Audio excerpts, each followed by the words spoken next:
Hello, Scorpio, and welcome to Cosmic Brew Tarot. I'm Oscar, and this is going to be a general reading for Scorpio for November 2023. Let's say the first half of November 2023. I'd like to do some more readings midway in the month as well.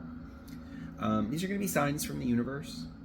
So we're just going to kind of flow and go from there. Have my cauldron mug. I've been showing it off in all of my videos because this was just such a wonderful find. I found this at a store. We're celebrating Halloween. Walked into a store, found it, just caught my eye. Did not expect it, and I was like, "This is perfect for my channel. I love this." And then it was gifted to me. So I already treasure this. I've had it for a day. All right, so I use the Spellcaster's Oracle to pull up some different themes about what this reading is going to be about, and then I use the Mermaid Tarot to expand on it. So let's begin.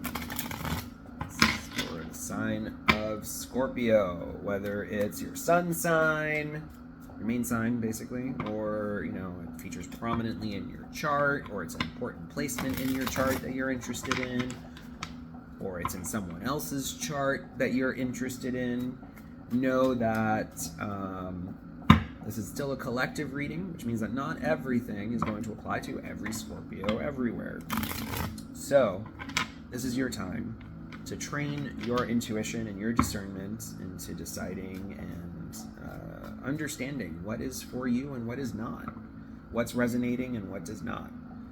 And leave the rest for someone else who it might be for instead.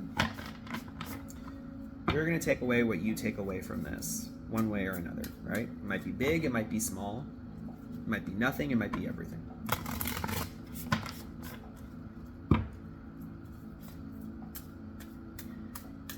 And if you've been going through this,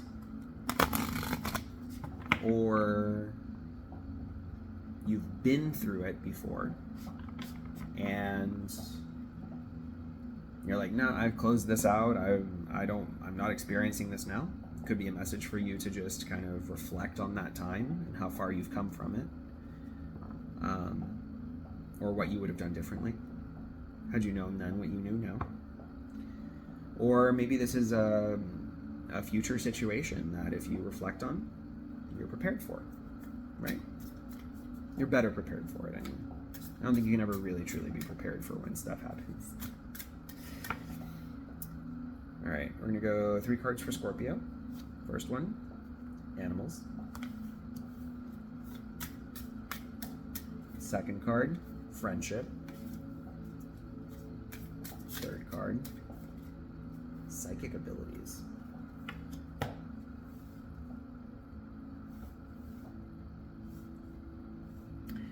You know what I'm getting from all of these right already off the bat is soul tribe.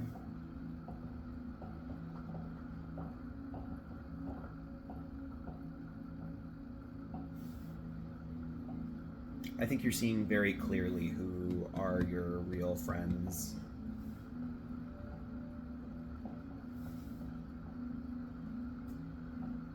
Who's here for you, who isn't. Who means something to you, like on that level.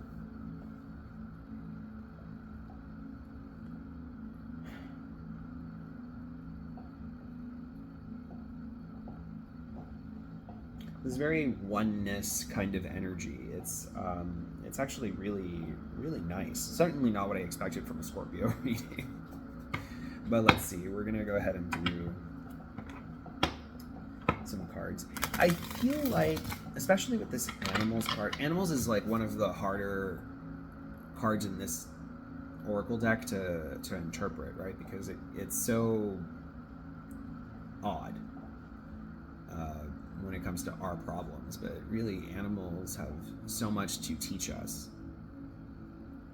Nature has so much to teach us of how we can come forward and behave, right? We can be gentle and we can be harmonious, or we can be ferocious, solitary.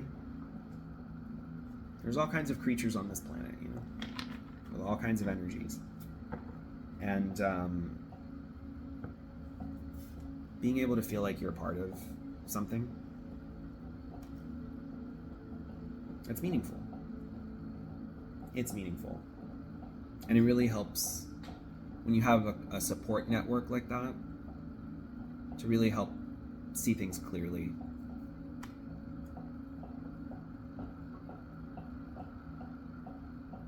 To feel things.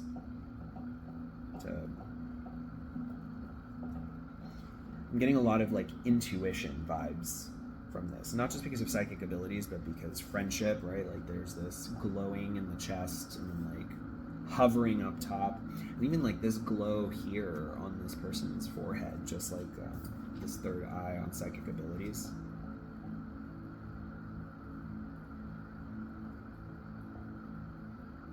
And animals just have a natural intuition too, you know.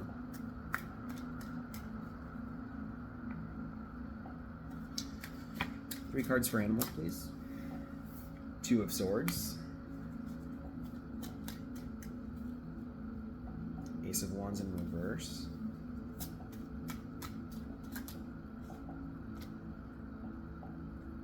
And 2 of Pentacles. Being guided to look under the deck. Listen. 7 of Wands in reverse.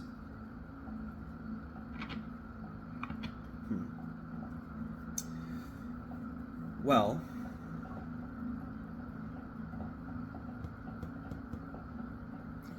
so interesting. You have 2 2s on either side of an Ace of Wands in reverse. So this is feeling very limbo kind of energy.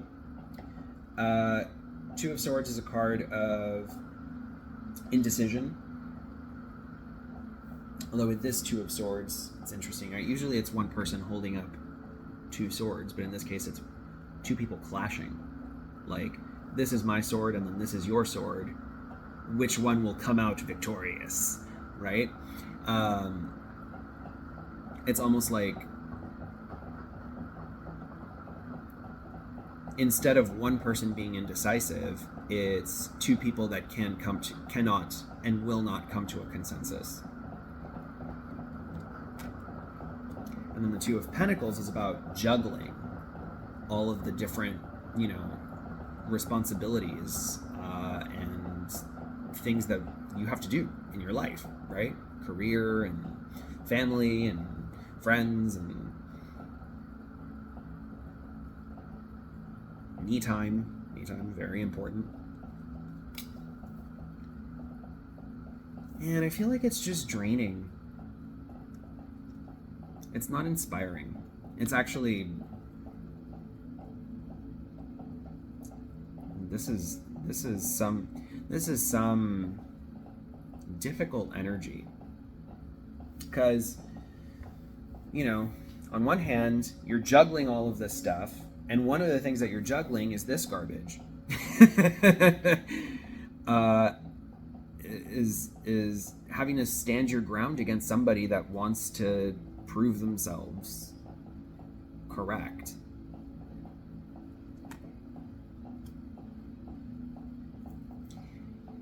And in some cases, you know, maybe you're starting to feel like is what I feel or think about something correct? Is this even worth my time to engage in? I'm also seeing that. You know,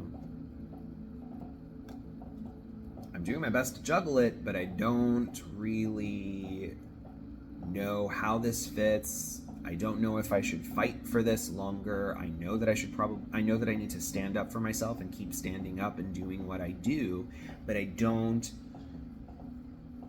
know why I'm even here. in this. You know, with this animals card, and interesting too that, you know, this card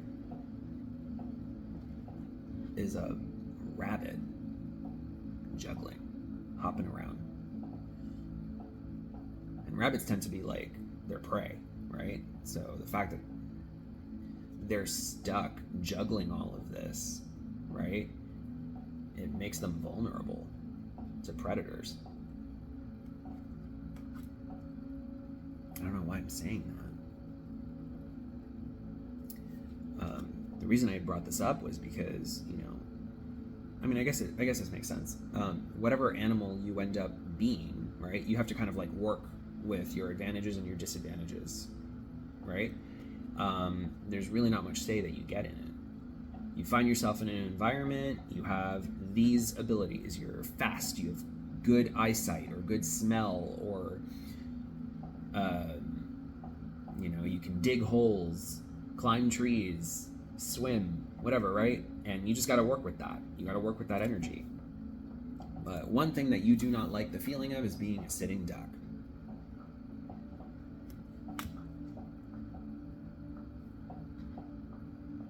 And I think you're worried that the longer that this continues, the less and less you're gonna feel connected to it. I'm sorry this is vague. I don't know what situation this is, so I hope that this is like resonating for you. If not, let's see. I mean, we have friendship on the table as the next card that we're gonna draw some cards for. So I wonder if that'll help clarify. So we've got the Fool. That's good energy. Fresh starts and stuff. Six of Cups, also good energy. Okay, hold on. And then this flipped into the deck. Queen of Swords in reverse.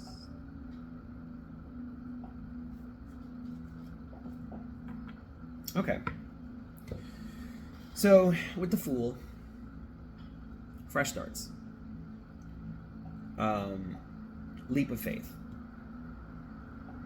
Usually the meaning. Six of Cups, we're talking nostalgia, we're talking the past, we're talking soul bonds even, right? I mean, the friendship card, right? This is very similar kind of energy, right? These are people that are all having fun together, and the Six of Cups is what's in the heart of your reading. There's something that you're nostalgic about. There's something that you look back on fondly. It's a group of friends, or maybe just one friend, right? It doesn't have to be a whole bunch, but let's say friend or friends that you look back on fondly, that you look on fondly, that you've had great memories and so much with.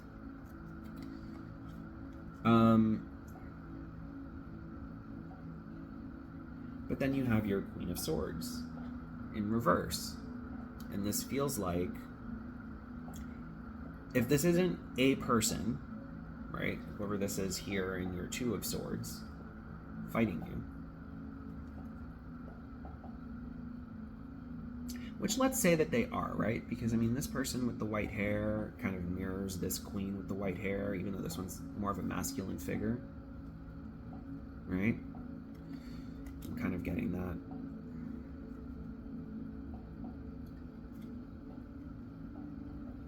And a Queen of Swords in reverse is someone who's very cold-hearted and bitter. Might still be saying true things, but they might be very hurtful things. I don't know if you're friends with this person. It just started raining. It's been raining on and off.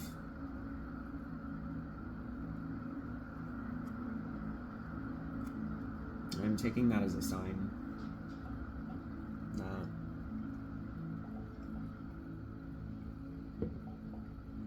it comes and goes with this person. Just out of nowhere, they're just mean. They're vicious.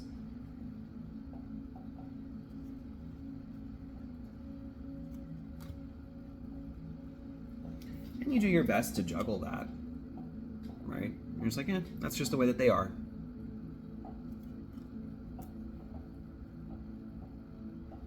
I think probably because, again, you know this person on a deeper level than that, right? Like, yeah, they might be mean sometimes. They might say hurtful things sometimes, but I know deep down who they are. I know they're maybe getting things off their chest that they need to get off. Things that need to be said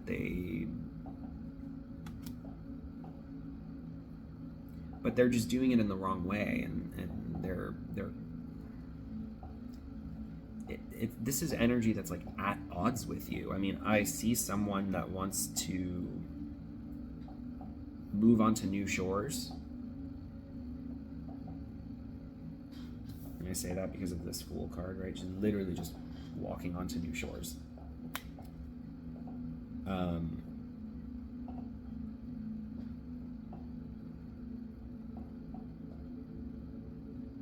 And I don't know if you feel like this person can come with you anymore, if the past is worth the present.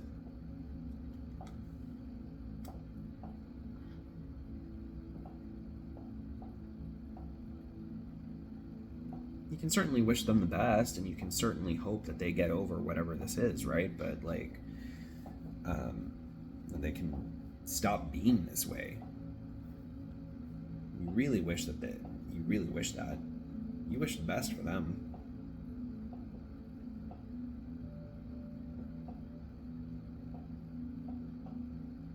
But that's all you've got. You're not really inspired to do anything else except wish them the best.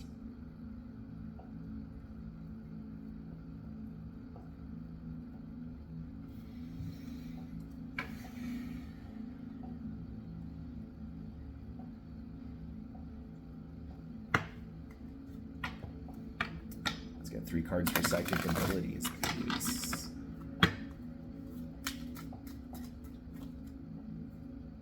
Three of Pentacles. Teamwork and collaboration. The Lovers. Well, these two came together. Let's see. The Moon and the Magician in reverse.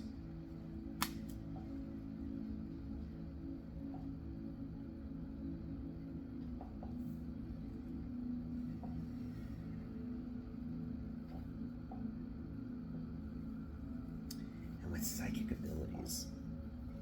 So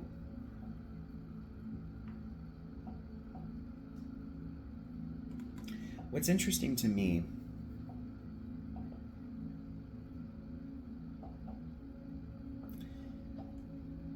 is how heavy the major arcana cards are in this last row. The only major arcana you had before that was the Fool, which is just kind of like, it's card 0. It's the start of the Fool's journey, right? Over the next 21 major arcana cards that follow it, that culminate in the world and all that. Which means that everything that I've already been talking about is small energy. It's peanuts in the grand scheme of things, okay? You've got other things happening. I'm gonna adjust myself here. You've got other things happening. You're adjusting around it. But what's happening more so is in psychic abilities, right? I think there's a very deep internal sort of processing here, right? Where you're seeing harmonious relationships for what they are, right? Things that are helpful to you, things that fulfill you, things that make you feel good. People that do that for you, right? And that make you look at yourself in the mirror and love what you see, right? People that uplift you, and people that make you feel like you're contributing, people that make you feel valued.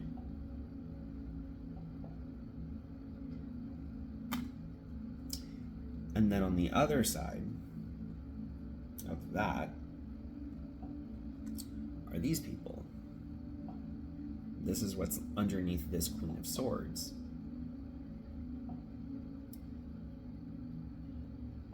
full of shit. There's no other way to say this. Full of shit.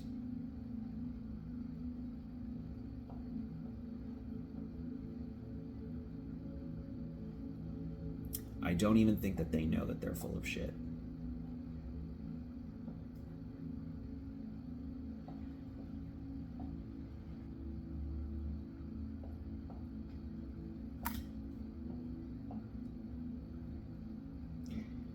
And if they do, because I'm sorry, the Queen of Swords might be bitter, but she's also smart. So one can only imagine that there is an intention behind being mean. Even if that intention is not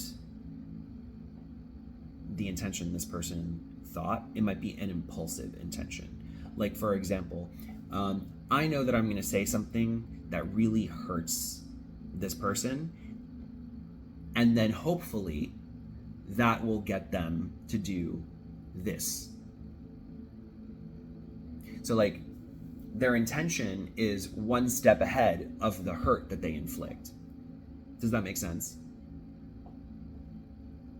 So then they, like, defend themselves with this, but they've already caused this hurt and this pain. They said what they said.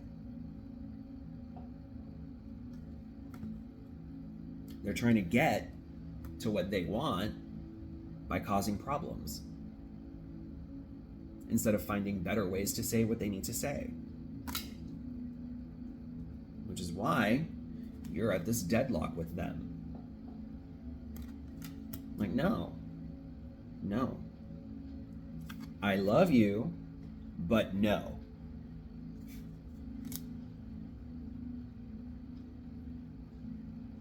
I love you, but no.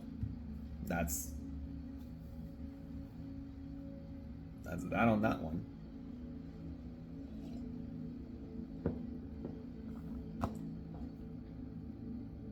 That's the best way to juggle that. Because, you know,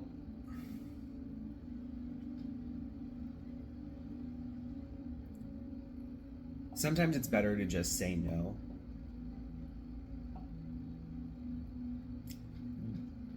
I love you, but no. What it does is it sets the boundary. It sets like, this is as far as I'm willing to accept what you're doing. This is how I feel about you. And I can't trust you anymore. Or I can't do this anymore. I don't deserve this. Treat me better.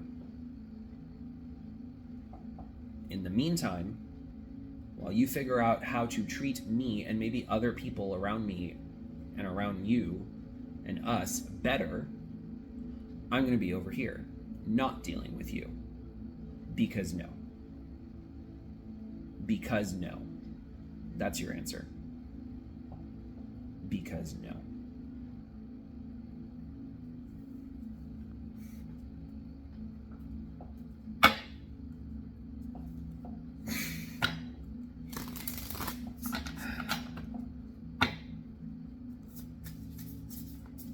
Let's nightcap these. I'm going to get a card for animals. Trust. Yeah.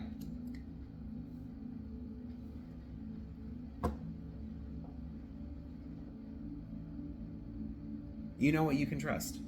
You know who you can trust. You know on an instinctual level who you can trust and who's on your side, right?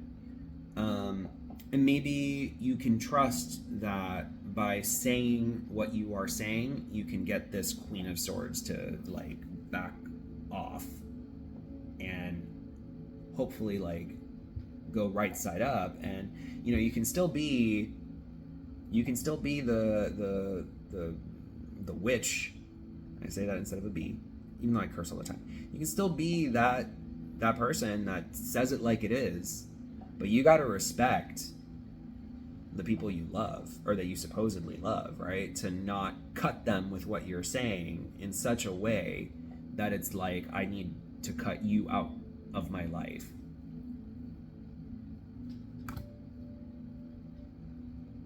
Because you don't want to do that. You love them, but you see them for what they are. They're not healthy for you. They're being toxic to themselves, and they're being toxic to other people, and you don't have time for that.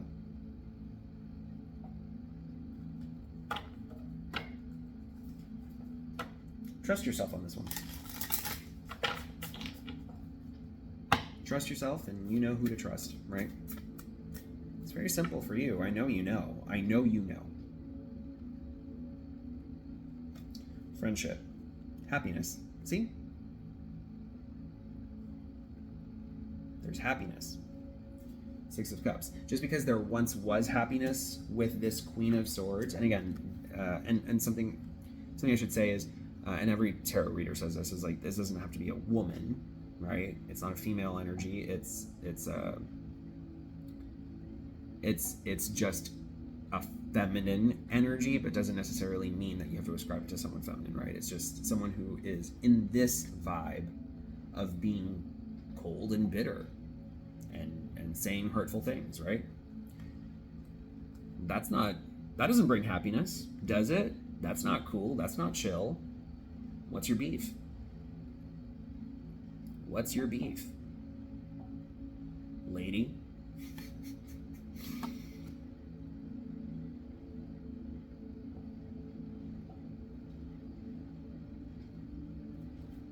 A card for psychic abilities, please.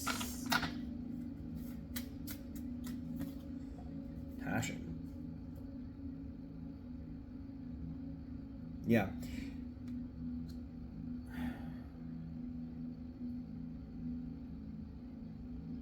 You know, Scorpios are very passionate.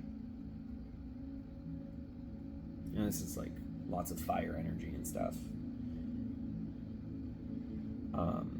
And I equate Scorpios with that kind of hot water feeling, right?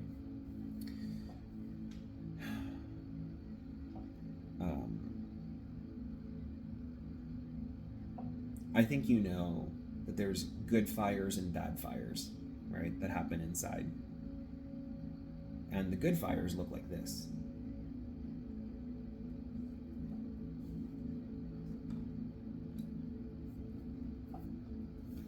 Good fires look like that.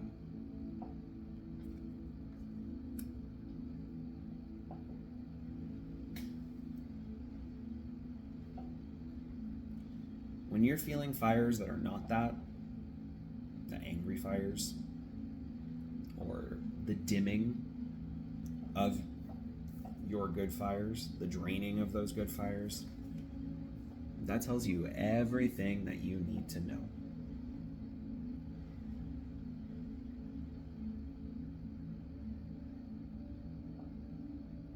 You have to work.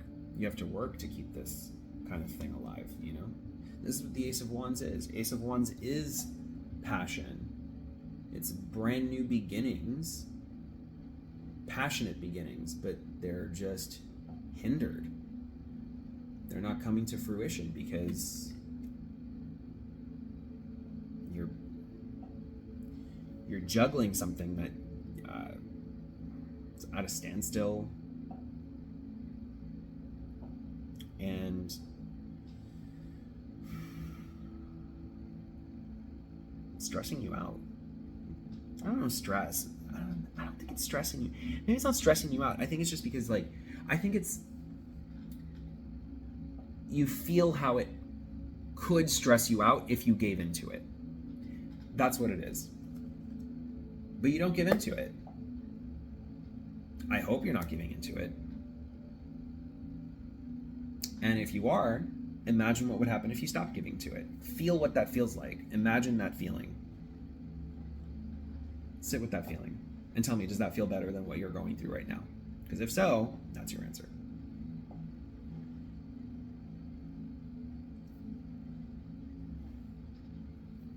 All right, well, I think I'm going to leave it there.